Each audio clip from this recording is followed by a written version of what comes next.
I didn't think anything of the man at the bus stop at first. He never spoke, never checked his phone, never even looked down the road for the bus. He just stood there under the flickering streetlight.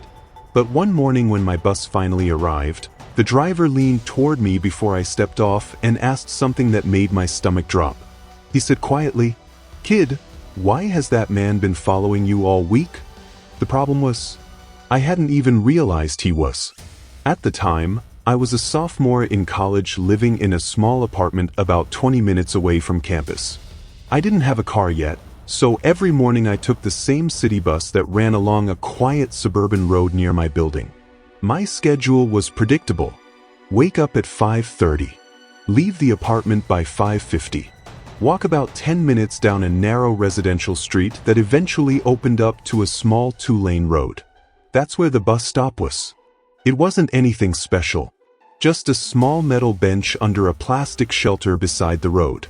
Behind it was a long stretch of trees and brush that separated the neighborhood from a wooded area. At that hour of the morning, the place was always quiet. Almost too quiet. The sun wasn't fully up yet, so the streetlights were still on, buzzing faintly above the empty road. Most days there were no other passengers waiting. Just me. I actually liked the routine. It gave me time to wake up before class. But one Monday morning, something changed. I had just arrived at the bus stop and sat down on the bench, scrolling through my phone while I waited for the bus. That's when I noticed someone standing near the edge of the shelter. A man. He was tall, wearing a dark hoodie with the hood pulled up. At first I assumed he had just walked up while I was looking at my phone. But something about him felt strange. He wasn't sitting, wasn't pacing, wasn't looking down the road like people normally do when waiting for a bus. He was just standing there, completely still, facing in my direction. At first I tried to ignore it. People stand weirdly sometimes. Maybe he was tired, maybe he had headphones in. But after a minute or two, I noticed something else. He hadn't moved at all. Not even a little. Eventually the bus arrived. The headlights cut through the early morning fog as it slowed beside the curb. The doors opened. I stepped on. But before I took my seat, I glanced back toward the shelter. The man was still standing there, watching. And the weird part? He didn't get on the bus. He didn't even move closer. He just stayed there as the bus pulled away. At the time, I didn't think much of it. Maybe he was waiting for a different route. But the next morning, he was there again. Same hoodie, same spot, same still posture. And once again, when the bus arrived, he didn't get on. He just watched me bored. That's when I started paying closer attention. Because the guy never did anything. He never spoke. Never made eye contact long enough to be obvious. But somehow, I could feel it. That feeling you get when someone is watching you. You know the one. That uncomfortable pressure on the back of your neck. Like your brain is warning you something isn't right. By the fourth morning, it started getting hard to ignore. The guy showed up every single day. Always standing near the edge of the shelter. Always silent. Always watching. And never once getting on the bus. At first I tried convincing myself it was coincidence. Maybe he lived nearby. Maybe he worked somewhere along the route but got picked up by someone else. But then something else happened. Something that made my stomach sink. One afternoon after class, I stopped at a grocery store near campus. It was a place I went to pretty often. As I walked across the parking lot, I noticed someone standing near the cart return. Tall, dark hoodie, hands in his pockets. My heart skipped a beat. It was him. The same man from the bus stop. He wasn't doing anything. Just standing there, looking in my direction. But the moment our eyes met, he turned and walked away toward the street. At first I tried to convince myself it wasn't the same person. Maybe it just looked like him. But deep down, I knew it was. After that, I started seeing him in other places. Once across the street from the campus library. Another time near a parking lot behind one of the lecture halls. Always the same pattern. Standing somewhere nearby. Watching. Then leaving the moment he noticed I saw him. That's when the situation stopped feeling like coincidence. It started feeling like something else. Like he was tracking me. One morning I finally asked the bus driver about it. As I stepped on the bus, I nodded toward the man standing under the shelter. "Hey, does that guy ride this route?" The driver leaned forward and looked through the windshield. Then shook his head. "Nope." "You've seen him before?" I asked. The driver shrugged. "Yeah. He's been standing there every morning for a while. But he's never gotten on my bus."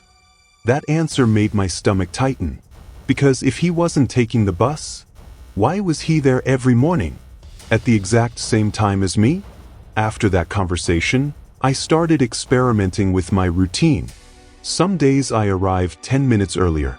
Other days I showed up late. Once I even walked to a different bus stop nearly half a mile away. But somehow, he still appeared. Sometimes he was already there when I arrived. Other times he showed up a few minutes later, like he had been watching from somewhere nearby. That's when the paranoia started setting in, because it didn't feel random anymore.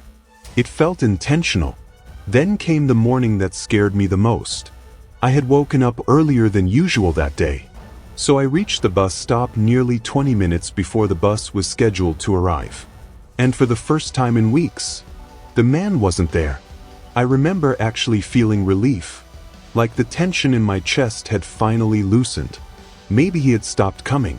Maybe it had all just been some strange coincidence. But then, I heard footsteps behind me, slow, crunching softly on the gravel beside the road. I turned around, and my heart nearly stopped. He was standing right behind the shelter, like he had been hiding there the entire time. Watching. Waiting. The man stepped forward slowly, then reached into his pocket. For a moment I thought he might pull out something dangerous. He lifted his phone and pointed it directly at me. The sound of a camera shutter. He had just taken my picture. Then another. Then another. My heart started pounding. "Why are you taking pictures of me?" I asked. He didn't answer, didn't react, didn't even blink. He just lowered the phone slowly and kept staring. That's when the bus finally arrived. The doors opened, and I practically ran onto it. As I moved down the aisle, the driver looked at me strangely. Then he leaned closer and said quietly, "Kid, why has that guy been following you all week?" I froze. "What do you mean?" I asked. The driver glanced back toward the stop. "That guy's been standing here every morning long before you arrive." That night I filed a police report, but because the man had never spoken to me, never threatened me, and never physically approached me, there wasn't much they could do. So I changed everything. Different bus stop, different route, different schedule. Eventually, the man disappeared. I never saw him again. That's what I thought. 6 months later, I moved to a new apartment across town. One afternoon while checking my mail, I noticed something strange. An envelope had been slipped under my door. No return address. No name. Just plain white. Inside was a photograph. A picture of me, standing alone at that same bus stop, taken from across the road. I recognized the streetlight, the fog, the exact moment, and at the bottom of the photo, someone had written a message in black ink. Just 2 words. "Still watching." And the worst part? That bus stop was nearly 10 miles from my new apartment. If you thought that story was disturbing, the next one gets even worse. Just wait until you hear what happened when someone knocked on the wrong apartment door. The man knocking on my apartment door said he had a delivery for the unit across the hall. But when I looked through the peephole, he was staring directly into it, like he knew I was watching. That was the moment my stomach dropped, because there was no way he should have known I was standing there. He had been listening. This happened about 2 years ago, not long after I moved to a new city for work. I had just gotten my first full-time job after college and rented a small studio apartment in a pretty average-looking building near downtown. Nothing fancy. 4 floors. A small lobby. Old carpeted hallways. But it felt safe. Most of the people living there were either young professionals or older tenants who had been in the building for years. Everyone mostly kept to themselves, which I actually liked. I worked long hours, so when I got home, all I wanted to do was relax. And most nights, the building was quiet. Almost too quiet. My apartment was on the 3rd floor. There were 6 units on the hallway, including mine. Directly across from my door was another apartment that had recently become vacant. The previous tenant had moved out about 2 weeks earlier. Since then, no one had moved in.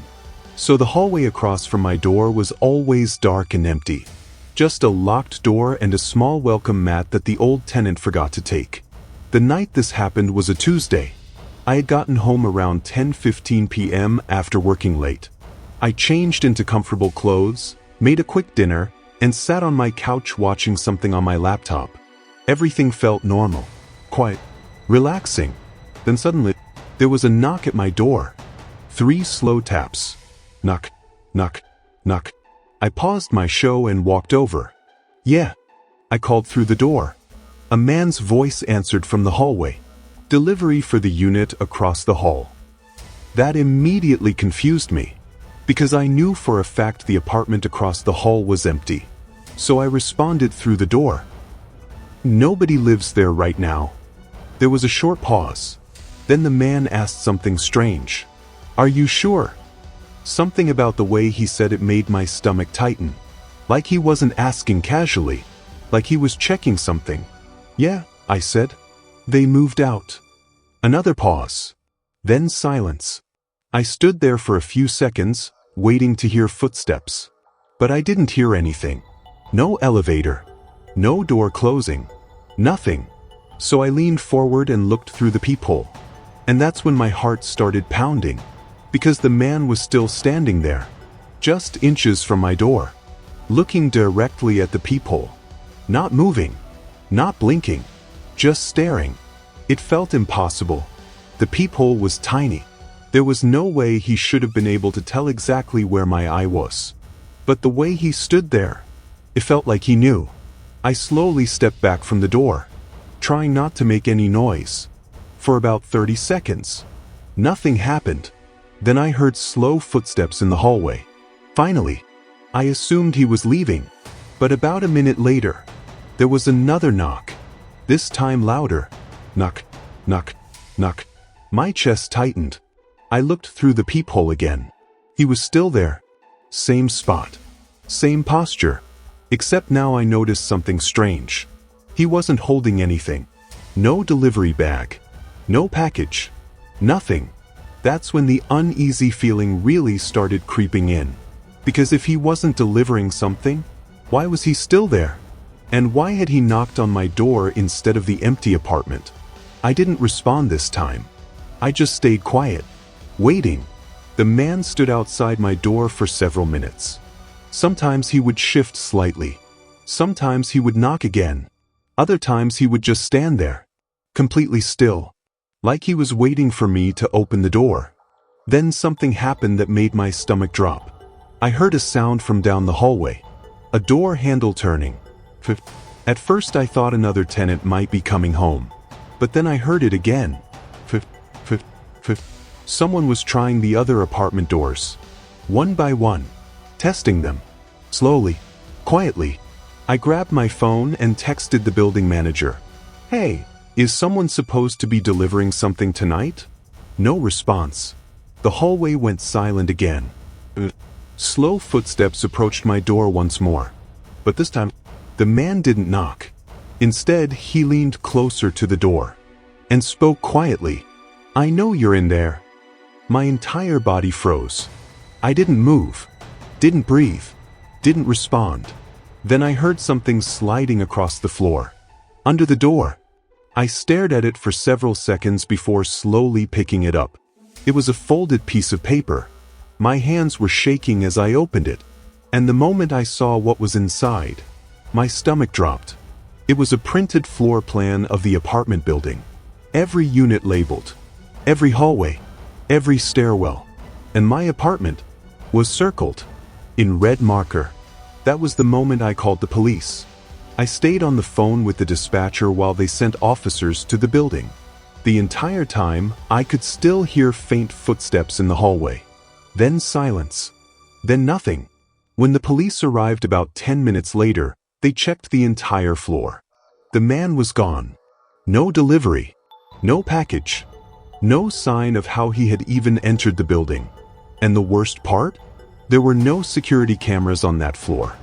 For a while, I tried convincing myself maybe it had been some weird misunderstanding. But a few weeks later, I learned something that made the situation even more disturbing. Another tenant in the building reported that someone had tried to enter their apartment that same night. But here's the strange part. The apartment that person targeted first was directly above mine, meaning whoever that man was, he likely knew exactly where I lived before he ever knocked on my door. And if you think that situation is disturbing, the final story is even harder to explain, because the next person didn't just knock on a door. He got into someone's car and never left. The man I picked up during my rideshare shift seemed completely normal at first. Quiet, polite, just another late-night passenger trying to get home. But after I dropped him off, my phone notified me that the ride was still active. And according to the GPS, my passenger was still in the car. At the time, I was driving part-time for a rideshare app to make extra money on weekends. It was something I started doing during my last year of college. Most of my shifts were late at night because that's when the demand was highest. Bar pickups, airport runs, people heading home from work. Honestly, nothing too crazy had ever happened. You hear stories online about weird passengers, but most of the time the rides are completely normal. Until one night, when something happened that I still can't fully explain. It was a Saturday night around 2 a.m. I remember because I had just finished dropping off a group of people downtown after they left a bar. The rain had just started about an hour earlier, so the roads were shiny and quiet. Street lights reflected off the wet pavement. Traffic was almost non-existent. That late, most of the city was already asleep. A new ride request popped up on my phone. Pickup location, a convenience store about 5 minutes away. I accepted the ride and drove over. When I pulled into the parking lot, the place looked almost closed. Only the front lights were on. The rest of the building was dark. There was one man standing outside near the curb. He was wearing a dark jacket and jeans. As soon as I pulled up, he walked over and opened the back door. "Evening," I said. He nodded slightly, then gave me the address. It was about 15 minutes away. The ride itself was quiet. Very quiet. Normally passengers either talk on their phones or make small talk. But this guy didn't do either. He just sat there in the back seat, looking out the window. At first I thought nothing of it. Some people just like silence. But after a few minutes I noticed something strange. He wasn't looking at his phone, wasn't shifting around, wasn't even leaning back in the seat. He was sitting perfectly still, just staring out into the dark streets. I tried to break the silence. "Late night?" I asked. No response. I glanced in the rearview mirror. He was still looking out the window, like he hadn't even heard me. At first I thought maybe he had headphones in, but I didn't see any. That's when I started getting that strange feeling. The one where something isn't exactly wrong, but it isn't right either. Still, the ride continued normally. We reached the destination about 15 minutes later. It was a quiet residential street. No lights on. No cars parked nearby. The man opened the door and stepped out. Then he closed it gently, without saying a word. He didn't even look back. Just walked down the sidewalk. I drove away.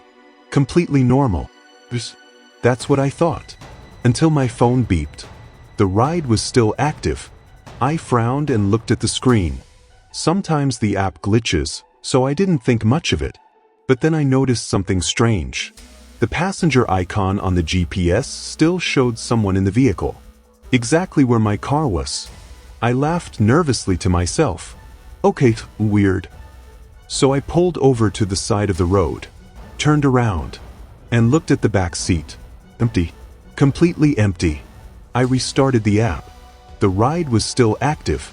That's when something happened that made my stomach tighten. The passenger icon began moving again, following the car. Exactly. My chest started to tighten, because according to the GPS, the passenger had never left the vehicle. I checked the rearview mirror again. Nothing. Just the empty back seat. Rain tapping lightly against the windows. The quiet hum of the engine. Then something moved. At first I thought my eyes were playing tricks on me. But then I saw it clearly. The rear seatbelt. Slowly tightening. Like someone had just leaned forward. The strap pulled tighter against the seat. My heart immediately started racing. I stared at it through the mirror, trying to process what I was seeing. Then I heard something. A voice. Behind me. You missed my stop. I slammed the brakes. The car skidded slightly on the wet road. My heart pounding so hard I could hear it in my ears. I threw the car into park and jumped out into the rain. The street was empty. Silent. I yanked open the back door. The seat was empty. The seatbelt hung loose again. Nothing there. No one. Then my phone buzzed. The ride had ended. Passenger canceled. And when I checked the app, the account had disappeared, like it had never existed. For the rest of that night, I couldn't stop thinking about it. I kept replaying everything in my head. Maybe it had been some weird glitch. Maybe I imagined the voice. Maybe the seatbelt had just shifted when I braked. But a few days later, curiosity got the best of me. I looked up the convenience store where I picked up that passenger, just out of curiosity, and what I found made my blood run cold. 2 years earlier, there had been a fatal hit-and-run accident outside that exact store. A man had been struck by a car while waiting for a rideshare. The time of the accident? 2:03 a.m. The exact time I picked up my passenger.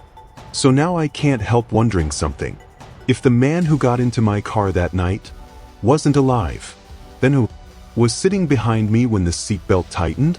And sometimes when I drive late at night, I still check the rearview mirror, just to make sure. Because every once in a while, I swear I hear someone breathing behind me. If you enjoyed these true scary stories, make sure to like the video and subscribe to Midnight Scary Stories for more disturbing encounters every week. And let me know down in the comments, which story scared you the most?